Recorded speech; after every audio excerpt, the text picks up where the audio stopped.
Yang itu melanggar cabut. Kenapa entar-entar? Kenapa entar nunggu 20 hari segala macam? Udah itu melanggar cabut. Oh, ketika masyarakat melanggar jangankan urusan misalnya pagar sampai 30 km lebih nyuri kayu aja langsung dihukum. Gitu kan? Metik kayu aja di hutan lindung dihukum langsung. Maksudnya kok nggak dilakukan itu? Gitu kan? Ini nunggu apa gitu? Misalnya nunggu biar pelakunya ngaku, pelakunya rahasia umum lagi. Lurah-lurah tahu, orang Kohot tahu yakin siapa pelakunya. Orang Serang aja tahu. Tahu semua. Bupati tahu. Enggak tahu pura-pura, enggak mungkin enggak tahu. Itu. Kalau saya sebutin di sini, nanti saya dituntut undang-undang IT nanti. Itu. Kok dituntut undang-undang kalau ada? Takut dituduh gitu. Bukan, kalau ada benar ya nggak bisa dituntut. Ya udah, berarti saya sebutkan apa? Hah? Iya. Oh. Ada tadi udah bilang kok Iya. korporasi di belakang ini. Korporasi apa? PIK yang di PSN kan. Iya, itu korporasinya.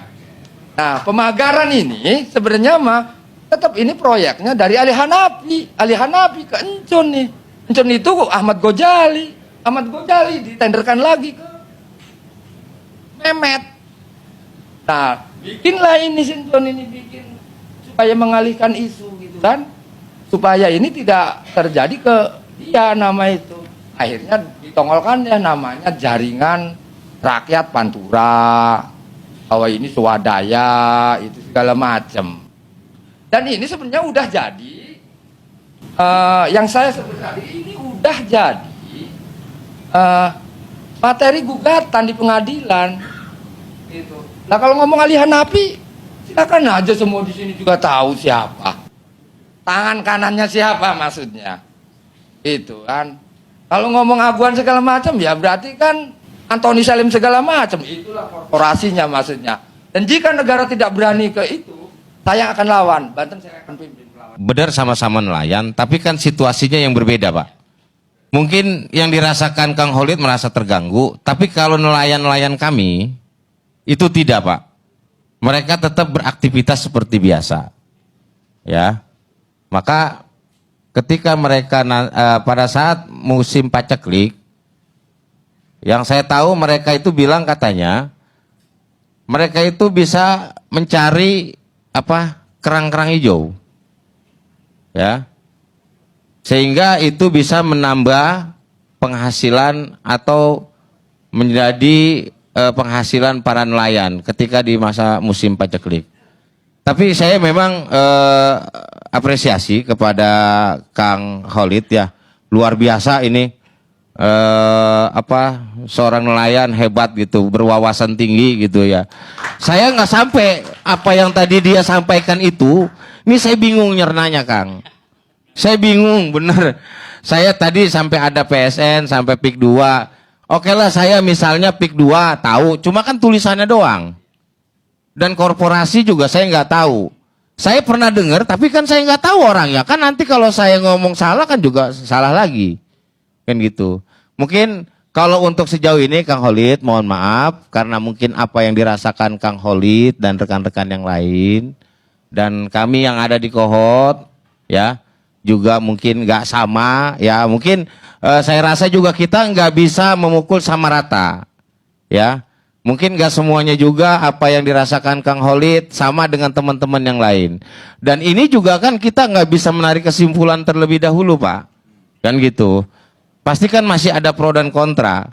Nah saya nggak tahu. Misalnya kalau teman-teman nanti lebih banyak yang mana? Lebih kontranya setuju apa tidak setuju misalnya. Ya kan? Gitu. Nah cuma gini, jujur aja kalau misalnya untuk Kohot, kita jujur tidak merasa ada gangguan. Mungkin itu aja Kang Khalid, terima kasih. Ya. Terima kasih. Ya. Mungkin sedikit tanggapi ya. Ya. Ya. Ya artinya justru saya pengen investigasi nih kalau siapa namanya? Tarsin. Tarsin bener. Oh iya. Takutnya model-model begini staf desa doang, Pak. Ya, makanya dulu tunggu. Ini perlu. Takutnya. Ya, saya klarifikasi juga, saya klarifikasi ya. Oke, saya Nggak apa-apa, nggak apa-apa. Mohon maaf. Ini kita di publik, semuanya kita biar terbuka juga. Iya. Nggak apa-apa. Mohon maaf, Pak Tarno. Nggak apa-apa, nggak apa-apa. Saya juga sama. Justru saya yang merasa mewakili orang Kabupaten Tangerang. Kang Holid saja, ya, orang dari Serang segitu perhatiannya dengan Kabupaten Tangerang. Apalagi kami, warga Tangerang, jelas punya tanggung jawab, ya. Amin. Tolong itu. Amin. Terus kalau terkait saya, mohon izin Kang Holid ya, kita bersaudara semua di sini.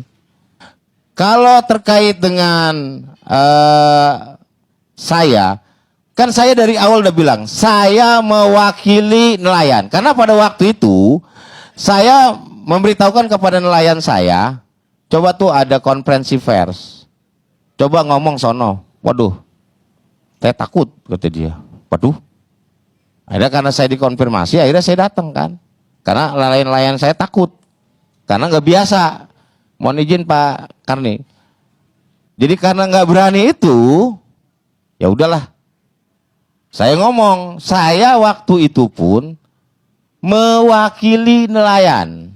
Dan itu pun saya hasil bertanya kepada teman-teman saya, kelompok nelayan yang ada di Kali Cisadane, Kang. Nama kelompoknya. Iya, Nama kelompoknya enggak bukan apa? nama kelompoknya. Apa? Kelompok nelayan Kali Cisadane. Oh, iya. Ya. Maksudnya biar saya ingat itu. Oke. Biar saya main ke kohot. Ya, nggak apa-apa, kita silaturahmi, kita tali Artinya nelayan juga nggak boleh blow on amat. Saya setuju kalau nelayan itu nggak boleh bodoh. Masa Oke, nelayan setuju, bego? setuju. Sering banyak makan ikan yang seger-seger kok. Oh ya. Gitu kan. Tapi gini, Kang, ya. Tapi gini, ya. Kebetulan karena saya juga staf desa di pelayanan. Begitu dong, artinya Iya, makanya kan saya juga perlu mengklarifikasi. Justru tadi sebelum-sebelumnya juga saya diundang oleh ILC ini. Saya terima kasih Pak Karni. Di sini saya mau mengklarifikasi bahwa memang saya selain staf desa, saya juga mengelola kelompok nelayan. Terima kasih, Pak. Iya. Jadi itu jaringan rakyat Pantura itu. Betul sekali Pak Karni. Saya nelayan mewakili nelayan Pantura karena saya juga kelompok dari nelayan Pantura. begini Yang Pak ada di Karni, Desa bisa Kohot. saya sedikit ini enggak Boleh, boleh. kasih masukan tentang pengetahuan itu kan. Seseorang berpikir apapun itu tergantung sumbernya. Ya kan? Kalau sumber pengetahuannya keruh, maka pengetahuannya akan keruh. Sumber pengetahuan yang keruh yang jernih itu tergantung motivasinya. Kalau motivasinya kesementaraan, keterlibatan tentang misalnya staf atau jabatan atau harta atau ketenaran atau apa, dia akan keruh pemikirannya. Karena terganggu dengan kepentingan yang sementara ini. Jernih dan tidaknya pengetahuan itu tergantung dari motivasinya. Kalau motivasinya keabadian, dikarenakan Allah, maka yakin pengetahuannya akan jernih. Dan saya percaya itu.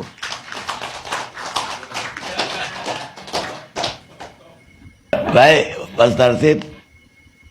Beliau ini kan merasa bahwa pagar laut itu mengganggu.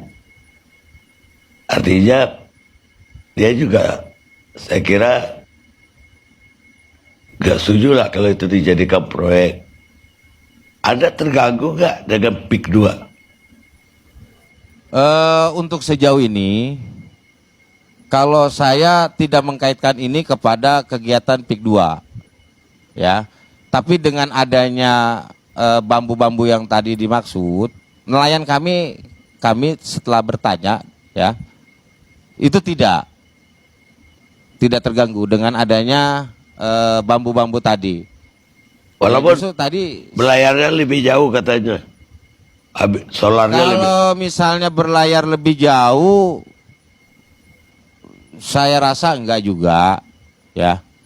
Ya mungkin kan kalau menurut keterangan juga dari beberapa nelayan kami, itu kan kalau misalnya mau dilewati, misalnya ada itu katanya bisa dibuka lah gitu, misalkan bisa dicabutin atau apalah gitu, kan seperti itu, sehingga mereka dengan sendirinya nggak merasa terganggu gitu.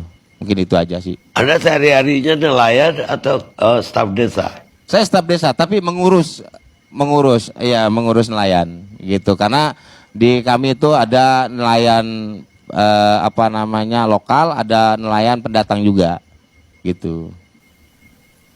Ya, jadi Anda tidak mengalami sehari-hari bagaimana berlayar ke... Kalau bicara mengalami enggak gitu. Tapi saya juga berdasarkan informasi yang diterima dari rekan-rekan nelayan di lapangan. Mungkin begitu, Kak. Maaf, sebenarnya kalau misalnya untuk mengetahui sesuatu informasi kan tentang persoalan apa yang terjadi di lapangan, saya pikir kalau misalnya tanya di staf desa ataupun misalnya desa, kelurahan, pasti yang kalau di wilayah Tangerang ini tidak akan pernah jernih. Dia tidak akan pernah menginformasikan dengan realitas yang nyata. Gitu kan. Kan ukuran manusia itu diukur ketika dia berpikir harus sesuai dengan kenyataan. Jangan katanya. Kalau ini kan sebenarnya apa masih katanya, gitu kan. Nah, normal tidak normalnya seseorang itu diukur dari kenyataan yang ia bicarakan. Kalau yang dikatakan itu tidak sesuai dengan kenyataan, berarti ya saya bilang minha. Minha itu setengah dari 100. Enggak 100. Berarti ada sesuatu yang cacat dalam berpikir. Gitu kan. Jangan-jangan artinya gini. Bagaimana ini proyek yang sedang berlanjut, misal ada penggusuran, ada pemagaran laut, ada penimbunan sungai gitu kan. Tanya sama lurah misalnya. Dia nggak pernah dirugikan semua. Lurah kayak lurah Moncong, lurah Keronjo gitu kan. Termasuk yang di Kohot, yang lainnya. Bicara dan bikin konten, bikin TikTok ataupun apa. Itu dia merasa tidak terganggu dan ini sangat menguntungkan gitu. Ya wajar karena ada keuntungan dari transaksi tanah itu. Bahkan lurah pun pada jadi calo di situ. Kira-kira secara hukum bener apa enggak ketika lurah jadi calo? Gitu kan. Kira-kira ini mah. Yo hadirin yang ada di sini, kira-kira lurah jadi calo tanah halal apa enggak? Gitu aja.